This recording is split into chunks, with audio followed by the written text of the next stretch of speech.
reduction in oxygen delivery. So if you want to maintain adequate oxygen delivery, you should maintain adequate partial pressure of oxygen in the blood. So you should maintain normoxia. Usually you target partial pressure of oxygen of 100 in the blood. So one thing is normoxia, right? Second thing is normotension. You have to maintain adequate blood pressure or normal blood pressure. So the normal blood pressure can be different from person to person. As I told at the beginning of the lecture, beginning of the discussion, it can be normal. So it can be a mean arterial pressure of 70 can be normal to you and me, and mean arterial pressure of 90 can be normal to a patient who is hypertensive for 10 years. So you have to target the mean arterial pressure according to the patient. So as this patient is 30 years and is a young patient, you can be satisfied with a blood pressure of how much? Mean arterial pressure of 80. Okay. So you have to, second thing is you have to maintain normal tension. Then you have to maintain normocapnia. Normocapnia is because if the carbon dioxide rises, the cerebral blood flow will increase, which will in turn result in increase in ICP. If there's result in if there's increase in intracranial pressure, it will result in decrease in cerebral blood flow, which in turn will reduce oxygen delivery to the brain. So third principle is you have to maintain normocapnia, a partial pressure of carbon dioxide between 35 to 40. Okay. Then fourth N is, there are usually 5 N's. Fourth N is normoglycemia. You should maintain blood glucose between 110 and 180. It has been shown that if the patient is hypoglycemic, it will cause brain damage because the brain cells rely on glucose metabolism. And if there is hyperglycemia due to various cellular mechanisms, it can cause secondary brain injury. So the fourth principle is you must maintain normoglycemia. And fifth principle is you must maintain normothermia. Normothermia means you must maintain normal temperature. If there is because if there is increase in temperature, it can result in increased oxygen consumption, as I told you earlier. So, with regard to management of patient with head injury, after the initial management, you should maintain normoxia, partial pressure of partial pressure of oxygen of 100, normocapnia, with the partial pressure of carbon dioxide between 35 and 40, normotension, maintain adequate mean arterial pressure depending on the patient's age, and normoglycemia, maintain blood glucose between 110 and 180, and normothermia, maintain normal temperature. In addition to these, you should do other things as well. You should slightly maintain a 30-degree head up tilt. That means patient bed one thing is it will maintain adequate venous drainage. If there isn't adequate venous drainage, there will be pooling of venous blood in the cranium and it will increase ICP. So always maintain an adequate head up tilt of 30 degrees. Okay. And when you tie the endotracheal tube, don't use ties because if you tie the endotracheal tube around the neck, it can cause compression of the veins and cause reduction in venous drainage. Okay. Forget about the ties. Just remember the 5 N's: normoxia, normocapnia, normotension, normoglycemia, normothermia. Right? In addition to that, you must make sure that you look after the patient in other aspects like maintain adequate nutrition, then give physiotherapy, then give thromboprophylaxis like to prevent pulmonary embolism. Then you can give stress prophylaxis like omeprazole and or something, right? And there's one more thing. So if this patient comes to the ICU and there's small EDH and the patient is stable, and say the patient's right pupil becomes suddenly size 8 and becomes non-reactive. What can you think about this? Uncle herniation? Yeah, it can be uncle herniation or it can be a like a bad sign, which shows that there is rising intracranial pressure. So that can be due to new bleed or maybe expansion of the extradural hemorrhage. So you must, Intracranial. yeah, you must make sure in, like, if it happens, you must make sure that you take measures to reduce the intracranial pressure, because if you don't take measures, it will ultimately result in brain ischemia. So one thing is, you must make sure that basic things are normal. Say there's the patient is because the patient is intubated and ventilated, you must make sure that the patient is not coughing or bucking on the tube. So if you can adequately sedate the patient, then if the patient is coughing or bucking, you can paralyze the patient. You give by giving muscle relaxants, right?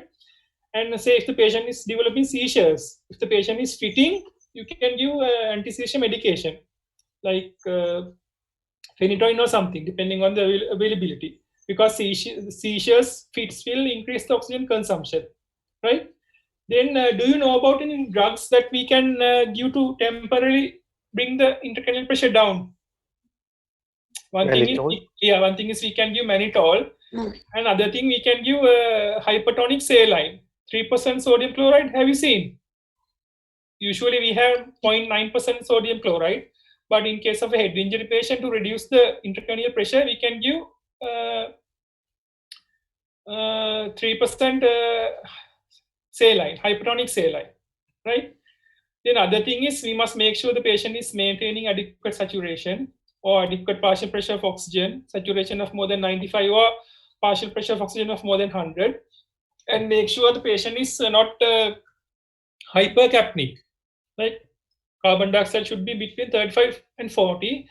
And as a temporary measure, we can hyperventilate the patient. When we hyperventilate the patient, the carbon dioxide will be washed out and it will reduce the cerebral blood flow. Temporary. But you should not do it persistently, because if you do it continuously, it can cause the hypocapnia itself can cause cerebral ischemia because of reduction in cerebral blood flow. Okay, so we do these initial measures and take the patient to CT and say if the patient's EDG, the extradural hemorrhage has not expanded, we can continue the ICU management. Or say if the patient's extradural hemorrhage has increased, we can take the patient to the theater and evacuate the clot. Okay, is it clear? And before finishing, I want to discuss one more thing. Say, I'll summarize that. I summarize all the points quickly. Don't worry, right? So, as the last question is very important. Say you're in a district hospital. Say you're in base hospital Hiniduma, and a 50-year-old patient comes after an assault to the head, and on admission his GCS is 13, and the patient is hyperventilating, respiratory rate is like 30, and blood pressure and other parameters are okay. Saturation is 95 on air and sorry 92 on air, and have given oxygen via face mask and maintaining saturation of 96. Heart rate is 70, blood pressure is 150 by 90, and GCS is 13. So GCS, so the patient has stayed in the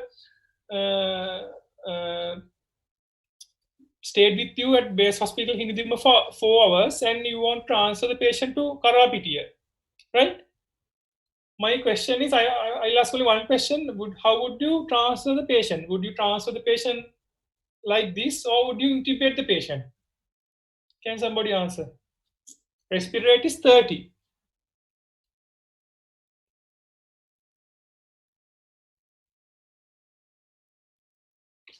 50-year-old, GCS 13, respirate 30 on oxygen via face mask, 4 liters, maintaining saturation of 95, and cardiovascular parameters are stable. Blood sugar normal.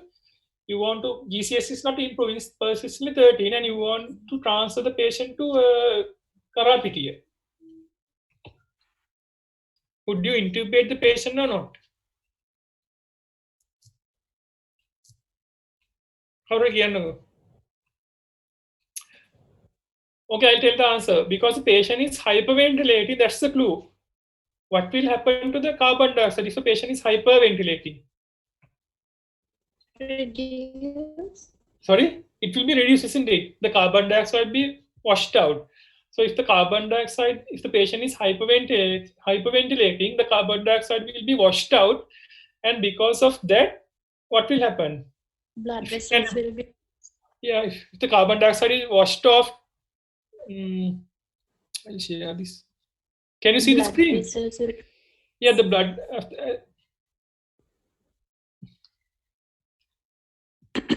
You go to the earlier graph, which shows the relationship between carbon dioxide and. Mudit raised the hand. What's the question? Muditi.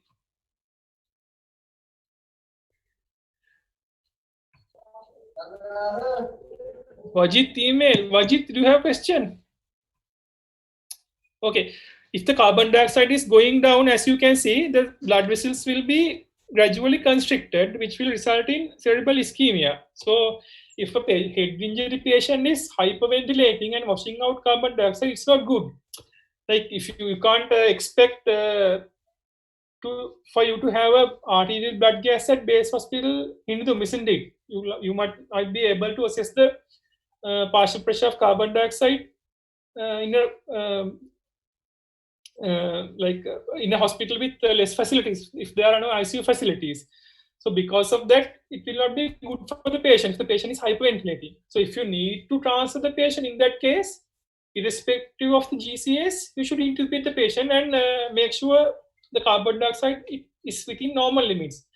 Again, you might not be able to do a blood gas, but you can fix the patient to a capnograph and roughly see the uh, the entitled carbon dioxide, which roughly approximates to the partial pressure of carbon dioxide. Capno කියන එක දන්නවද? Capnograph එක අර tube intubate කරාම high කරන්නේ අර carbon dioxide බලන්න. Otherwise, you Yes, can. sir.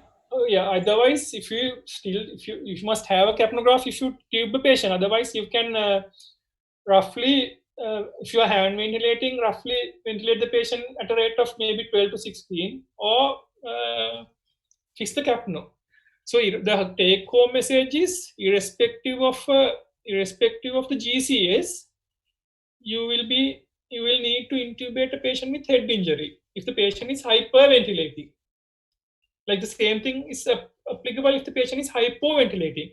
Say the head injury patient has a respirator of 6 or 8, he will be hypoventilating and will be retaining carbon dioxide, so which will result in dilatation of the blood vessels and rise in ICP. So because of that, you will, even if you need to transfer the patient, you will have to tube the patient. So in both instances, irrespective of the GCS, if the patient is hyperventilating or hypoventilating, you'll have to tube the patient, right? Intubating means that you take the control of ventilation, the carbon dioxide control into our hands. Okay. Are there any questions up to now? Okay, I'll quickly summarize what I told. So first I talked about cerebral physiology and talked about the relationship between the cerebral blood flow and carbon dioxide, oxygen and cerebral perfusion pressure. And then I will not describe the relationships again. Then describe the relationship between intracranial volume and intracranial pressure and why it's clinically important. The important point is 15 to 20. Then talked about primary and secondary brain injury and the Monroe-Kelly doctrine. Primary brain injuries, the damage has already happened and we can't do anything. Secondary brain injuries, the thing which we should prevent, which will happen after primary brain injury. So in order to prevent secondary brain injury, I told about things that you should do. You should maintain the 5 veins: normoxia, normocapnia, normotension, normoglycemia, normothermia.